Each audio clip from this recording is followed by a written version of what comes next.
This is a good list that I've put together, inspired by a couple of others and my own contribution, and I'd like to share this list with you. First, learning the power of purpose.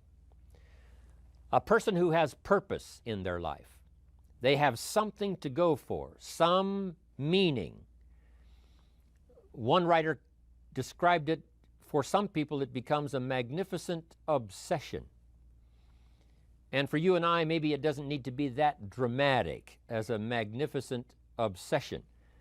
But it has to be something that does something to us, something that pulls us, especially into the future.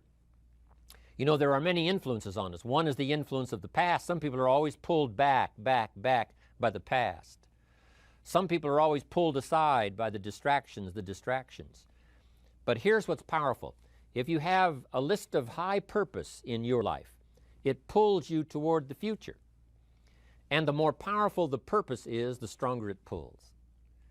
And here's the other great advantage if you have purpose for the future. It pulls you through all kinds of challenges and all kinds of difficulties. If you don't have these strong purposes for the future, it's easy to get swallowed by a bad day. It's easy to be almost annihilated by a poor month. And it's easy sometimes to almost disappear beneath the waves of a year that goes backwards if you don't have something to pull you beyond that year. So if you want something to pull you through all kinds of challenges, all kinds of difficulties and things that come at you, you got to have something on out there beyond today, beyond next week, beyond next month, beyond this year, that pulls you into the future. And the clearer it is, the stronger it pulls. The more dynamic it is, the more it affects your life, your spirit, your heart, your soul. It also creates imagination. It gets your mind working on how to achieve that purpose. And if your mind will work, and if your heart works, and if your spirit works, and if you have good input, like good ideas, I'm telling you, there isn't anything you can't accomplish. So that's one of the great powers that'll make a variable of you, and that is purpose. Here's the next one, self-confidence. Where does self-confidence come from? And this is the best advice I can give you on that. Not neglecting, first of all, the small daily disciplines. Self-confidence really comes from feeling good about yourself. And one of the best ways to feel good about yourself is at the end of the day to know that you poured it on. You did your best. If you conducted a meeting, you did the best you could. If you made a phone call, it was the best phone call you could possibly make. If you wrote a letter, it wasn't a casual letter, it was your best letter. At the end of those kind of days, when you feel good about yourself, self-confidence starts to rise. You know that if you can have this kind of a good day, you can have another one the next day, and those days become the weeks become the months, and the month becomes a powerful year. Self-confidence comes from the lack of neglect. If you will not neglect to do the small daily disciplines, that's where self-confidence comes from. Part of good health is self-confidence. I know I'm going to be healthy. I take the Herbalife products. I eat the apple a day. I walk around the block. I do the jogging on the beach. At the end of the day, when you've really poured it on and you've done all the stuff, self-confidence grows. That self-confidence affects your health. It affects your future. It affects your psyche. So this is true. One of the great powers is self-confidence. Self-confidence means willingness to do whatever it takes to achieve. Some people say, well, I'll do it for a little while and see what happens. You know, I'll try a couple of things. If that doesn't work, I'm out of here. And all of us know that that kind of person doesn't have much of a future. But if you're willing to do whatever it takes, if I have to learn a couple of things, I will learn those things. If I got to learn 5 or 6 things, I'll learn all 6. If I have to take an extra class, I'll take an extra class. If I've got to read the books, I'll read the books. If I have to consult with people who know more than I know, I will do the necessary consulting. Whatever it takes, I will do. That starts to develop unbelievable self-confidence. Self-confidence also comes from the ability to rise above your circumstances, to rise above what happens, the petty little things, the discouraging things that would sink everyone else's ship except yours, that would cause someone else to quit early in the day, but you keep going. that kind of willingness to overcome all circumstances, whether it's the little challenges or the big challenges. If you're willing to do that, I promise you, this kind of power will work for you, and in you, the variable, it'll make a difference. The third on the list I had was enthusiasm. And here's what I wrote about enthusiasm. Enthusiasm that's powerful is mostly enthusiasm that is enthusiasm inside, 90%, 10% outside. We all know what the enthusiasm is like when somebody lets us see their enthusiasm, which is like the 90%, and only 10% of it is inside. But the enthusiasm that really affects people is not just being loud, but the enthusiasm that runs deep, the enthusiasm that comes from deep inside, created by self-confidence, created by purpose, created by genuine willingness to help other people. That kind of enthusiasm, knowing that you're going to get the job done, knowing you're going to affect people, knowing you're going to have testimonials flowing in from all kinds of directions. That kind of enthusiasm. A lot of it is quiet. A lot of it is unheard. And the 10% that's heard, it rings a bell. People call it genuine enthusiasm because they know that what you say in the outward display of your enthusiasm is only a small tip of the iceberg of the enthusiasm you feel inside that really motivates you to do the best job you can. Next on my list to help you become the powerful variable is expertise. Wanting to excel in all of the skills and settling for nothing less than an outstanding performance. If you're willing to be the best in your field, if you're willing to demand of yourself excellence in skills, to be the best that you can possibly be, in the training, do the best you possibly can. In doing a workshop, do the best you possibly can. Developing the skills of using your personality, developing the skills of language, developing the skills of influence, developing the skills of organizing. If you're willing to be an expert in all of the skills, Herbalife has the way for you to invest those skills and not only make a handsome living, not only make a lot of money, but if you would so desire and if it would be your purpose, a chance to make your fortune. Expertise, excellence in skills. Here was the next one on my list, making a powerful contribution to you, the variable, and that is preparation. Well prepared. And preparation, of course, involves a whole lot of things. A big share of our life is preparing, getting ready. When we go to the first grade in school, we're just preparing for the second grade. After we've finished 2 grades, the 2 grades prepare us for number 3. Sometimes it seems like a long, excruciating time. And the time will just seem like it'll never come when we can finally have the performance that we really want. But it takes time to prepare. It takes time to get ready. And the decisions you make in the preparation time, those are the decisions that last for a lifetime. Preparing to have a good day. It's that preparing, maybe the night before, maybe the couple of days before the day that you're going to put everything together. The preparation for a meeting means that you've taken it serious. The preparation for doing a workshop means you're serious about the workshop. You want to make the best contribution. That kind of preparation is important. But here's preparation that's very vital, and that is to prepare yourself for success. Life seemingly does not wish to waste success on the unprepared. Life says, why waste a fortune on this person? They're not prepared to do the right things with it. They're not prepared to use it wisely. If a fortune was bestowed upon this unprepared person, it would probably be wasted. The people that could have been touched won't be touched. What could have been done won't be done because this fortune will have been wasted on the unprepared person. So not only look for fortune, not only look for the promise, but prepare yourself and ask of yourself, what can I do to make myself ready? Because remember, life was designed not to give us what we want, not to give us what we need, but life was designed to give us what we deserve. Every value in life must be paid for, and those that pay are the ones that get it. It says those that give receive. Someone says, I wish to receive, I wish to receive. You don't have to concentrate on receiving. Just become a good giver. It says those that search will find. Someone says, well, I need to find some good ideas to help change my life for the future. Then to find good ideas, that doesn't come because you need them. It comes because you search for them.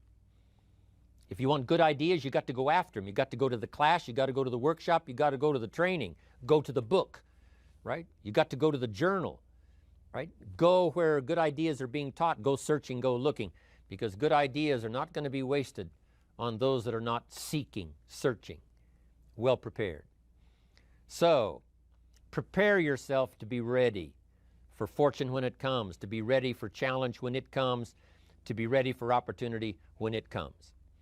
Opportunity comes along and passes by the person that is not well prepared. I want to prepare myself this year for next year.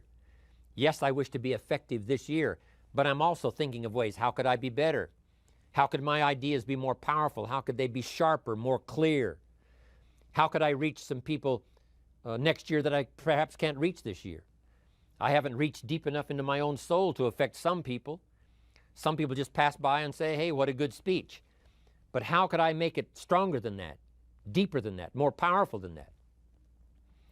I cannot be as powerful as I could be next year. You know, you can't go to the 10th grade in the 5th grade. You just got to go through the grades. But the more you are prepared, when the 10th grade finally comes, now you can cash in and get 2 times, 3 times, 5 times more value from it by being prepared. I want to do my best this year for Herbalife, but I also want to get ready for next year, 1999. And then when the year 2000 comes, at the turn of the century, I want to be well equipped by language, by instinct, by temperament, by personality, by influence, to really be valuable the year 2000, 2001, 2, 3, 4, 5.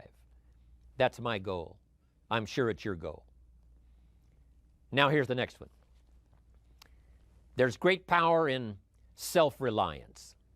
Self-reliance means you simply look mostly to yourself. It would be nice if someone just gave you this, gave you this, gave you this.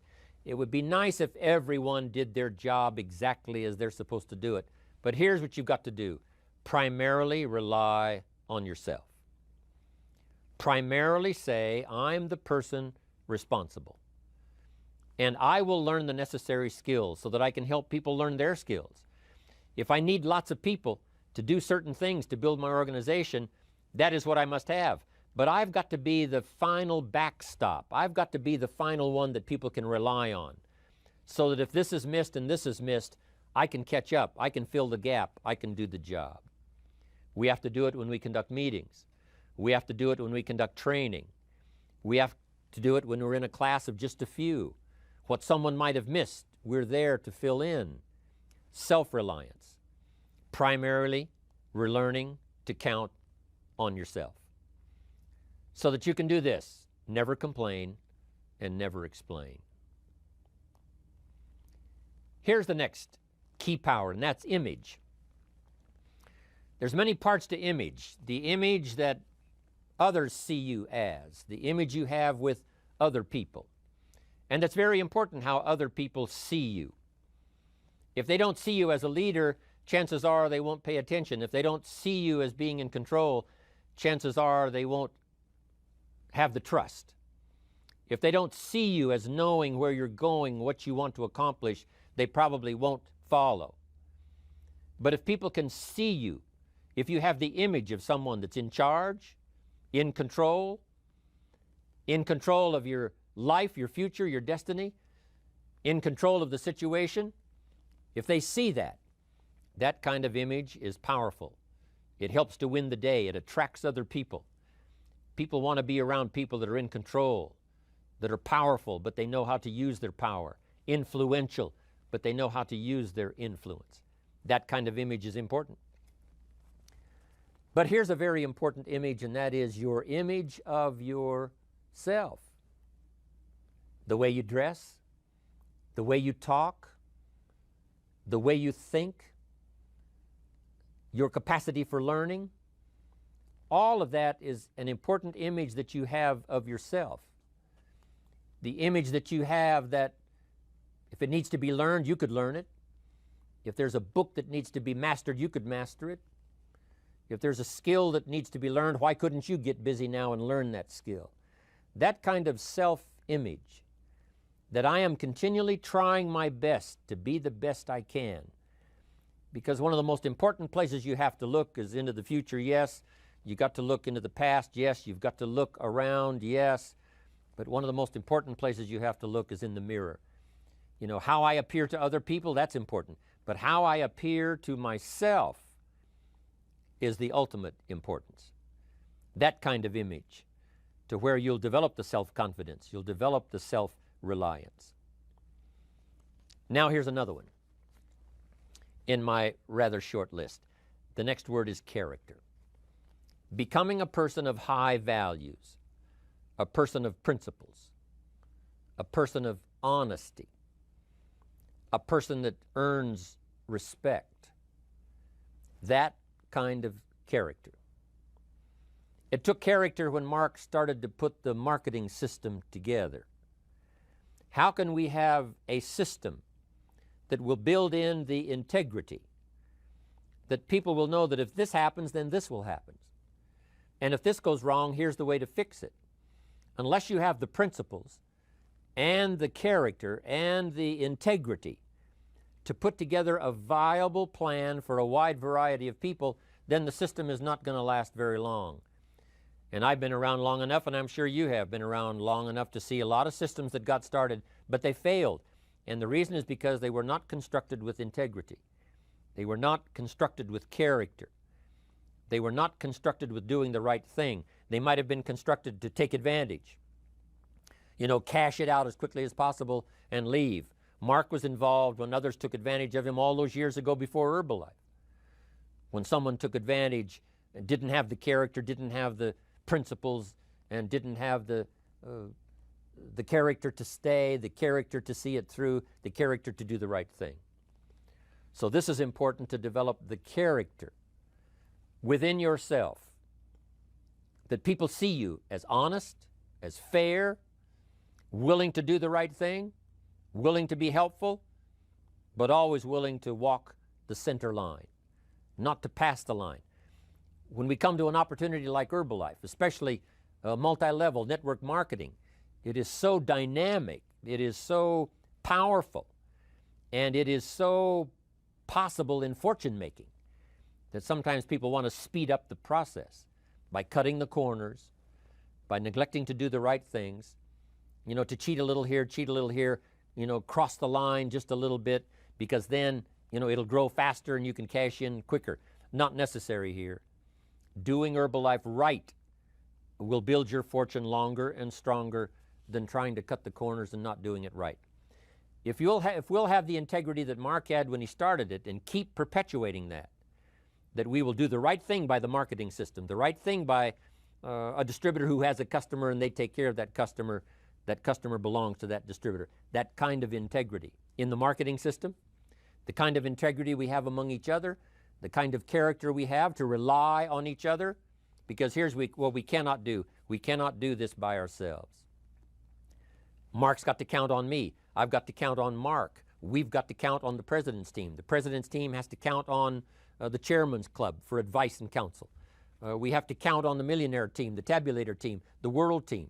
We've got to count on the distributor. We've got to count on the distributor giving the right message to the potential customer. We've got to count on the distributor giving wise counsel to the new recruit, teaching them the right way, the Herbalife way, the principled way, the character way. Vitally important. Building and developing your own character. Now here's another one. It's called self-discipline. Self-discipline, all of us have a challenge with that.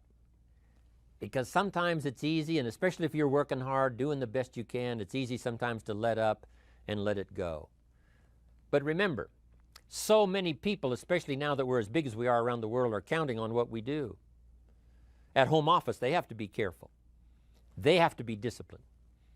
It's easy for the person who ships the product from Herbalife says, oh, well, I'll wait until tomorrow to ship it. And then they go home and sleep like a baby. But the distributor who's waiting for that product doesn't sleep that night, or doesn't sleep when the product doesn't show on time. But if everybody will have the discipline to say, I will do the best job I can. I will make mistakes, of course, because we're all human, but I'll try to remedy those mistakes and do the best job I can. That kind of self-discipline that understands how important your part is in all of the functions that work. Coming to work on the set here, HBN, there's so many people that play a part. And each one of the parts that are played is necessary to put on the broadcast, make it viable, make it real, make it powerful. Any couple of them missing, and it would be a disaster. But all of it put together, and it works like a charm. Each person developing the self-discipline to do their part, do their job. Here's one more, and that is the power of extraordinary performance and demanding of yourself excellent results. This is so important. If you want to live extraordinary, you must do extraordinary. If you want an extraordinary income, you must do extraordinary things. If you want an extraordinary fortune, you must go with the demands of what it takes to have that fortune. Mark has made such a fortune, it's almost beyond comprehension what the numbers really are. But guess what he has the satisfaction of knowing? He earned it all. If he'd have been lax in the performance, Herbalife would not be here these 18 years later. Herbalife would have been a footnote in multi-level history. But because he performed year after year, the 3rd year and the 5th year, and the 7th year and the 10th year, and the 12th year and the 15th year, and now performing well in the 18th year, I'm telling you, that's what makes it such a viable fortune for Mark personally, of course, because he did the job. If we would ask of ourselves that kind of performance, and you've got to ask it of yourself. You know, I can't ask it of you. I would try to inspire you. I would try my best to share with you what it might taste like, what it's like to finally make your fortune. It happened for me. But here's what you must do. You must demand it of yourself. Society does not demand that you not have a heart attack. But if you want to escape having a heart attack, you must demand it of yourself. Society doesn't demand that you take Herbalife and improve your health. You have to demand it of yourself. Society doesn't demand that you jog around the block every morning. But if you want good health, you must demand it of yourself. Society doesn't demand that you read a couple of books a week and improve your intelligence and your knowledge. That you must demand of yourself. Society does not demand that you build a financial wall around your family nothing can get through. That's not a demand of society. But you must demand it, if you wish it, you must demand it of yourself. Society doesn't demand that you learn a list of 10 skills in order to ensure your own future and the future of your family. Society doesn't demand it, doesn't require it. It is not a law. But if you want the benefit, you must demand it of yourself.